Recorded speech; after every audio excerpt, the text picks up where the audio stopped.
Learning objectives. After studying this module, students will be able to understand presentation of data, learn about different types of presentation of data, know about textual presentation of data, learn about tabular presentation of data, know different types of tabular presentation of data, know about parts of a table, discuss geometric diagrams, explain types of bar diagrams. Presentation of data. Introduction. We have learnt so far how to collect and organize data. Generally, the data is in large volume, so it needs to be put in precise and a form which is presentable. Let us learn how to make large volume of data look more compact and presentable. Types of data presentation. There are three ways to present data: textual or descriptive presentation, tabular presentation, diagrammatic presentation. Let us discuss them one by one. Textual presentation of data. In this presentation of data, the data is described within the text. This type of data presentation is suitable when we don't have to deal with large quantity of data. Drawback of textual presentation of data. The main drawback of this presentation of data is that to comprehend data, one needs to go through the complete data.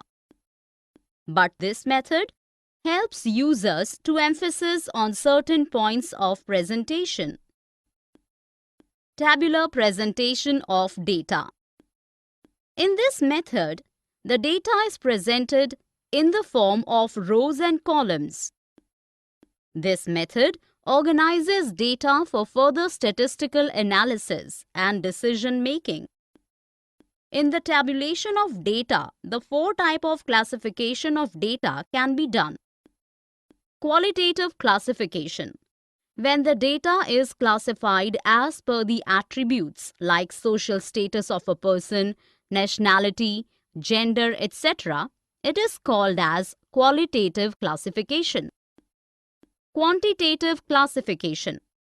In this method of classification, the data is classified on the basis of features which are quantitative in nature, like age, height, income of a person. Classes are formed by assigning the class limits. Temporal classification. In this classification, the time becomes the variable for classifying data. So, data is categorized as per time. Time can be in years, months, hours, or days. Spatial classification. When the classification of data is done on the basis of geographical location, then it is called as spatial classification. The location can be village, town, city, block, state, or district, etc. Tabulation of data and parts of a table.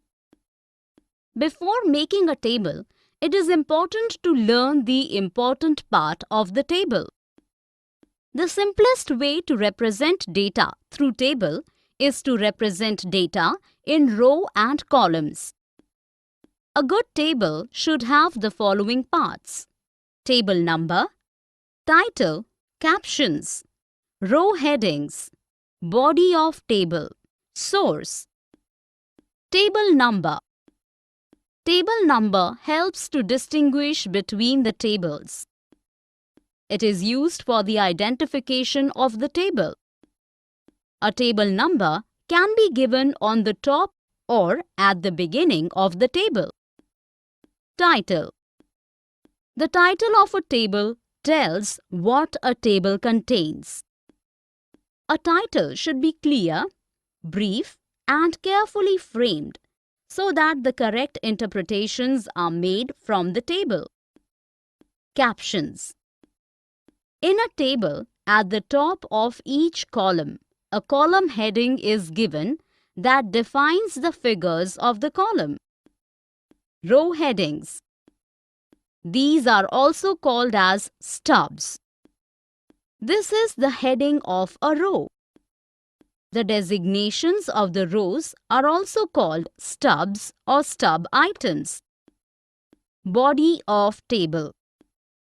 It holds the actual data of the table. Location of any one figure or data in the table is fixed and determined by the row and column of the table. Source. It is a statement or phrase that shows the sources of data which is presented in the table. It is usually written at the bottom of the table. Diagrammatic presentation of data. This method provides the effective and quick understanding of the actual data as compared to textual or tabular presentation of data. This method of representation of data translates highly abstract ideas into more comprehensible form. The diagrams are more effective in presenting data. Types of diagrams. The important diagrams that can be used are geometric diagram, frequency diagram, arithmetic line graph. Let us discuss these diagrams one by one. Geometric diagram. Bar diagram and pie diagram come in this category. The bar diagram are of three types: simple bar diagram, multiple bar diagram, and component bar diagrams. Bar diagram. Simple bar diagram. Bar diagram is a collection of rectangular bars which are located at equal space and are of equal width and describes each category of data. Height or length of the bar describes the magnitude of data. The lower end of the bar touches the baseline such that the height of a bar starts from the 0 unit. The data for bar diagram can be of frequency or non-frequency type.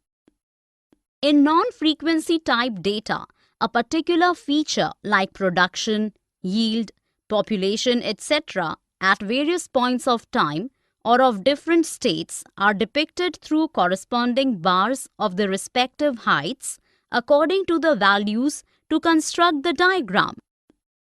Bar diagrams are used both for frequency and non-frequency type variables and attributes. Discrete variables like family size, spots of a dais, grades in an examination, and attributes such as gender, religion, caste, country, etc. can be represented by bar diagrams. Types of bar diagram. Multiple bar diagram. These diagrams are used for comparing two or more than two sets of data. For example, income and expenditure or import-export for different years, etc. Component bar diagram. The component bar diagrams are also known as charts, are used to compare the sizes of different parts and also shows relationships among different parts. A component bar diagram shows the bar and its subparts into two or more components. For example, the bar might show the total population of children in the age group of 6 to 14 years. The component bar diagram are generally represented in shaded form. Pie diagram. A pie diagram is a circle whose area is proportionally divided among the components and shows as percentage to total. The circle in pie chart is divided into as many parts by drawing straight lines from the center to the circumference. Frequency diagram. Frequency diagrams represent the data that are in the form of grouped frequency distributions. These diagrams are represented by histogram, frequency polygon, frequency curve, and ogive. Histogram. A histogram is a two-dimensional diagram, consists of rectangles whose area is proportional to the frequency of a variable and whose width is equal to the class interval.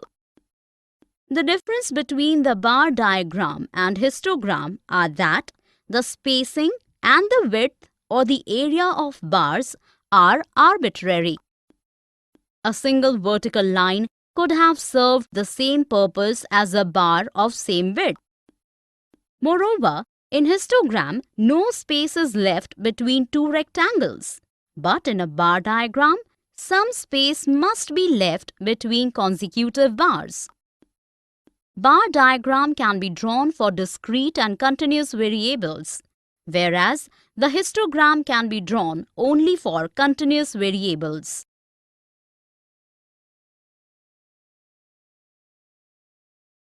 Types of frequency diagrams. Frequency polygon. It is a plane diagram bounded by straight lines. It contains 4 or more lines. It is an alternative to histogram, but can be fit on a histogram to study the shape of curve. The easiest method to draw a frequency polygon is to join the midpoints of the top side of the consecutive rectangles of the histogram. When we compare two or more distributions plotted on the same axis, frequency polygon is likely to be more useful since the vertical and horizontal lines of two or more distributions may coincide in a histogram. Frequency curve. This curve can be drawn with a smooth freehand curve passing through the points of the frequency polygon as closely as possible. It is not necessary that this curve pass through all the points of the frequency polygon. Ogive. It is also known as cumulative frequency curve. As there are two types of cumulative frequencies, for example, less than type and more than type, so there are two ogives for any grouped frequency distribution data. In this, cumulative frequencies along y-axis against class limits of the frequency distribution are plotted. Arithmetic line graph. It is also called as time series graph. In this graph, time is plotted against x-axis and variables along y-axis. A line graph by joining these plotted points is called arithmetic line graph. This graph helps to understand the trend, periodicity, etc. in a long-term time series data. Summary. Let us summarize what we have learned in this module. In textual presentation, the data is described within the text. This type of data presentation is suitable when we don't have to deal with large quantity of data. In tabular presentation, the data is presented in the form of rows and columns. When the data is classified as per the attributes like social status of a person, nationality, gender, etc., it is called as qualitative classification. In quantitative, the data is classified on the basis of features which are quantitative in nature, like age, height, income of a person. When the classification of data is done on the basis of geographical location, then it is called as spatial classification. A table title should be clear, brief, and carefully framed so that the correct interpretations are made from the table. Diagrammatic presentation method of data translates high abstract ideas into more comprehensible form. Bar diagram is a collection of rectangular bars which are located at equal space and are of equal width and describes each category of data. Multiple bar diagrams are used for comparing two or more than two sets of data. A pie diagram is a circle whose area is proportionally divided among the components and shows as percentage to total. Frequency diagrams represent the data that are in the form of grouped frequency distributions. A histogram is a two-dimensional diagram, consists of rectangles whose area is proportional to the frequency of a variable and whose width is equal to the class interval. Frequency polygon is a plane diagram bounded by straight lines. It contains four or more lines. It is an alternative to histogram, but can be fit on a histogram to study the shape of curve.